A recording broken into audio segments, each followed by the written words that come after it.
Welcome to the Jill on Money Show. It's Saturday, July 13th, and we are here trying to help you make better financial decisions, or maybe just give you a little pat on the back, a little boost up, some extra eyes and ears on a situation that is concerning you.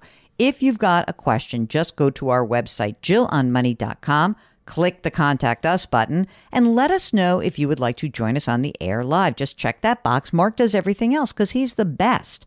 While you're on the website, don't forget, two big things. Sign up for the free weekly newsletter. Comes out every Friday. Mark does a great job compiling interesting stuff that's going on throughout the week that you may have missed.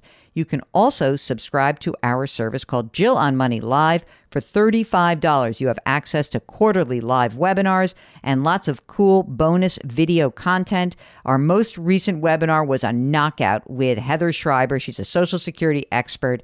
If you want to check out that webinar, you can join Jill on Money Live right now. We're also going to do a follow-up to that because we had so many questions that came in and we couldn't get to them in the course of the actual webinar. So check that out.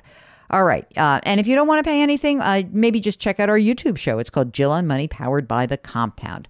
Right now, let's get to you. And we are talking to Kay, who's on the line from Georgia. Hi, Jill. Thank you so much for having me. I'm so excited to be here. I really appreciate you taking my call. I wanted to talk to you about my current financial situation, which is a little different than my previous one. I'm making a lot more money now than I have previously. I'm an attorney. And previously, I chose my jobs based on what I would find to be most interesting. And recently, in the past couple of years, I actually found a job that's interesting and pays well. So I love that combination. How much are you earning? Right now, I make around $203,000, and I get a yearly bonus, which is around 30%.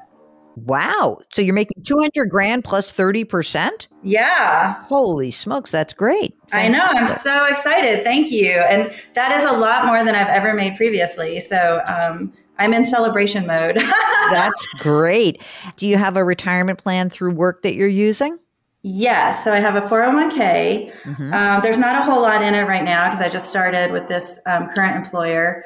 But I'm putting it all, I'm using a Roth 401k at my employer, and it's an aggressive mix. It's about 60% in the S&P 500, and then 20% with my employer's stock fund, and then 10% mid cap and 10% small cap. Mark just did the one of my favorite sounders that we like to use, which is the 20% in the stock fund. That seems like a lot. It's funny you say that because my thinking was that I should have some buy-in with my employer and I should have some faith in their success in life. So get over that. That's not, get over that. That is how can I say that? That's baloney, which is one of those terms that I like to use every so often. Pull it out of my little hat of tricks. First of all, no one in your organization is looking at your 401k allocation. I'll tell you that right now.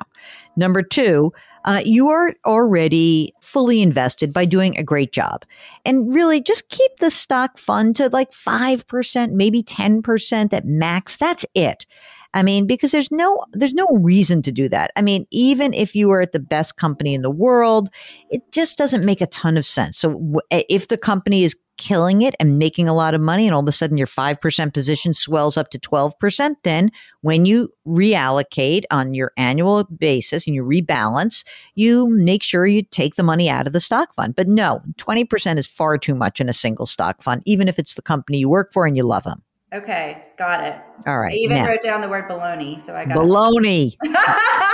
Baloney. Okay. And this is the first time, by the way, I've been able to max out my 401k, so I'm really excited. I'm doing that. How old are you? I'm 45.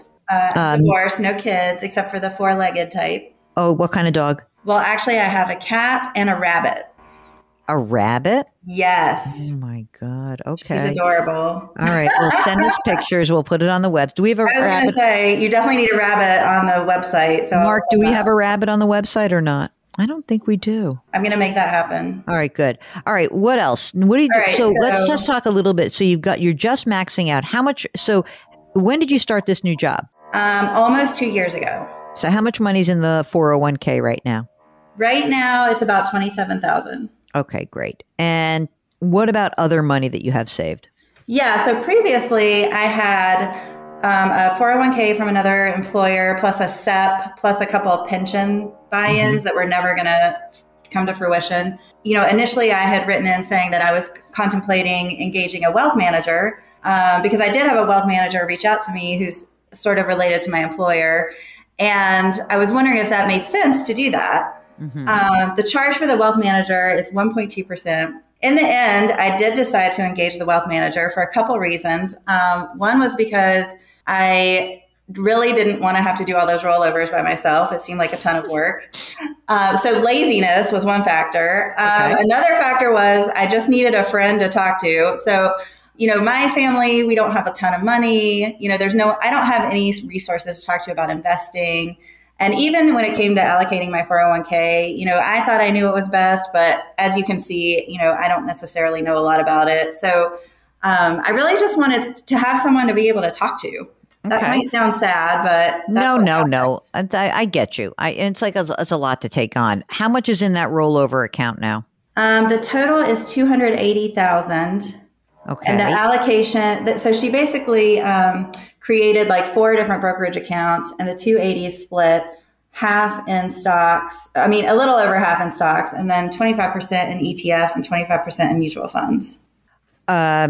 Mark, what am I going to do to make sure that I don't jump out of my skin right now? So wait a second. 280,000. I just want to make sure I understand this. It's all rollover. It's one rollover account. Is there only one? You said 4 accounts. Yeah, they split it into 4 accounts. Why? I don't know why. I know why. So here's what I think has happened. That you are now in a large institution with someone who is not a financial planner, but is, a pretty classic broker type. Okay. And the reason why they split into 4 accounts is that each of those accounts is sort of labeled internally. Like, here's the stock allocation. Like, it's not like this person's picking these for you. It's just like they slot you into a different allocation for each of them. It's almost like, Mark, it's almost like a sub account in an insurance policy. That's kind of how they run it internally.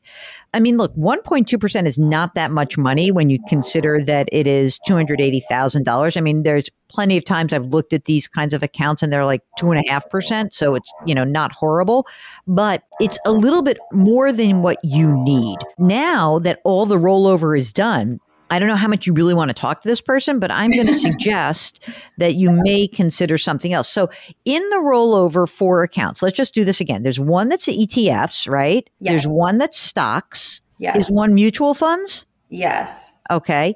And are those mutual funds proprietary to the institution? In other words, does it say the name of the company and the funds, or are they fund families that you recognize? Some I recognize and some are proprietary, I believe. Okay. Because the proprietary funds, we can't do anything. And what's the 4th account again? I know. Good question. I didn't write it down. I'm not sure. Do you want to stay with this person or not? You got to tell me, because I'm about to tell you what to do. But if you really want to stay with this person, then I'm going to give you a different piece of advice. No, I already thought about breaking up with her after she did all my rollovers. Nice. By the way, Kay is just awesome. I love this. Okay, so if you're going to break up with her, here's some choices for you. You're going to have one rollover account. Thank God.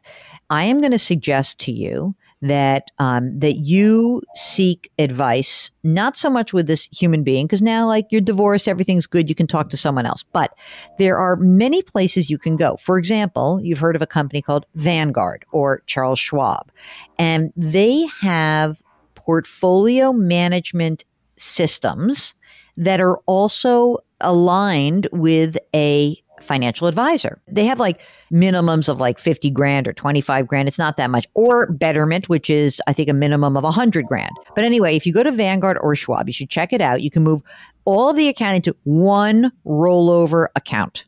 That's all you need. One account with a $280,000. And you don't really, do you own a home? Like what else is going on that you need actual financial planning? It seems to me like you're divorced, you got your cat, you got your rabbit, you're finally making a bunch of money, you're putting a lot of money away, and now you're restarting basically at age 45. And so if you like what you're doing and you're making a lot of money, you should be fine. Do you own a home?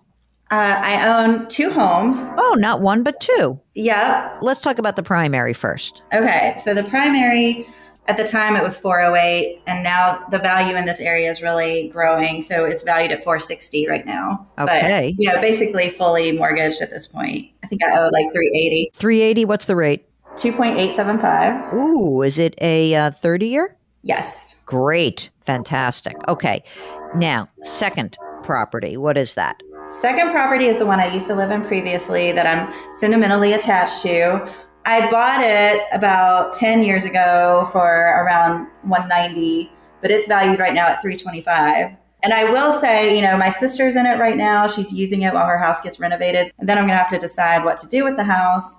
And, I'm sentimentally attached to it. And rents are good in that area, but I don't know if they're good enough to justify hanging on to it. Is there a mortgage outstanding on it? Yes, there's about 122 left on it. What's the interest rate? 3.25. How much could you rent it for? Well, the real estate agent thinks I can rent it for maybe close to $3,000 a month. Wow. I know. Is it close by? It's about an hour and a half away. So I would have to have a property management company, I think. I'm not going to tell you to just sell it because this could be a property that provides nice income for you, right? And even if it's, let's just say that you don't actually clear $3,000 a month. Maybe it's $2,500 a month. I'm kind of intrigued. You got my attention. That's a big enough number. And if does it need a lot of work? What do you think? Do you think that this is sounds like something that feels kind of like, it's going to be hard? I mean, tell me a little bit more about the property itself. Yeah, so the property itself, the house, it was built in 1920. So it's old and it's been redone, but it's got the original Heart of Pine floors. And, if anyone destroys it, I'll probably cry. But I mean, the house itself is in pretty good shape, except it's going to need a new HVAC soon. Mm-hmm. But other than that, it's in good shape. It's just the fact that it's so old. There could be things that come up that have to be done, things I can't anticipate right now. I mean, I don't know. You could try renting it for a while and see how it goes, and you can always sell it if you want to, because there's $200,000, right? Yeah, no, I was thinking I could at least try it and see how it goes. Yeah, and then if it doesn't work out, sell it. You can always sell it. Exactly. Mm-hmm. I mean, you don't have a ton of money. You're going to be working in your $260,000 a year job for another 20 years or so. Are there any other assets? Do you have a drawer full of crypto that you're not telling me about? No, but I have a drawer full of debt I haven't told you about. Uh-oh, hold on. It's just a small drawer. Don't worry. There we go. What's going on debt-wise? I had the mortgages and I was all excited. What's next? Yeah, it's okay. It's not that bad. Right. I have some student loan debt. I am an attorney. So, when I was picking on my jobs for interesting things instead of financial things, that meant I'm still paying off my student loan. So I owe $113 on the student loans, but I have the rate down to 2.796. And it will be paid off in 2029. Yeah. Every time you get a bonus, just use it and pay off that student loan. Okay. I was wondering if I should. Because obviously I have some excess funds right now that I can do something with. So I was trying to figure out, do I invest more or do I pay off the student loan? No, let's just get rid of this. You'll be done with this in a few years. You're not going to pay this. We're not going to wait around for this. Okay. I mean, obviously, if you sold the house, I would have you pay it off, right? Okay. But no, let's whittle this down. That's fine. Okay. That's totally fine. All right, Kay, what else is going on? Now that you're divorced, do you have your new estate documents? Do your sister going to get everything? What are you doing? Yes. My mom and my sister are going to be rich if I kick the bucket. So my only other question is really, if I do get to the point where I'm doing the extra retirement investment, it would be in an IRA. And then is there anything else that I should just be thinking about? You have a brokerage account. It would be just not a big deal to have a brokerage account for someone like you. It's fine. In fact, because you're not going to be able to do a Roth IRA, right? You make too much money. I would just do a brokerage. I would just forget. I wouldn't even use a traditional IRA. I would just do a brokerage. Just do a brokerage account. Okay. You're right. You're right, Mark. You are right. Just a plain old brokerage. It's perfect. That would be fine. I think that you're in good shape. And I think that obviously you had to do a little restart after the the divorce and you got the job. You now, basically traded your values for money, which I've done many times. And I encourage that, by the way. I know you do, Jill. Selling out is not as bad. Let's not have a judgment on that. We have student loans to retire. You can always be charitable later. I think you're in good shape. So let's keep this going. Let us know how it goes with the rental, right? I mean, if that becomes a pain in the butt and you end up selling it, then do pay down the debt with the proceeds. Absolutely. Okay. And then and whatever's left over, you have in a brokerage account, and that's where you go from there. Okay. Okay. Perfect. If you'd like to join us live, all you need to do is go to our website, JillOnMoney.com, click the Contact Us button, and we'll get your note. While you're there, just know that all of our content lives there. It's refreshed all the time, so check that out. Of course, we ask that you do something nice for someone else today, because you know what? That's going to make someone else feel better. It's going to make you feel better. Change your work, change your wealth, change your life. Thank you for listening, and we'll talk to you tomorrow.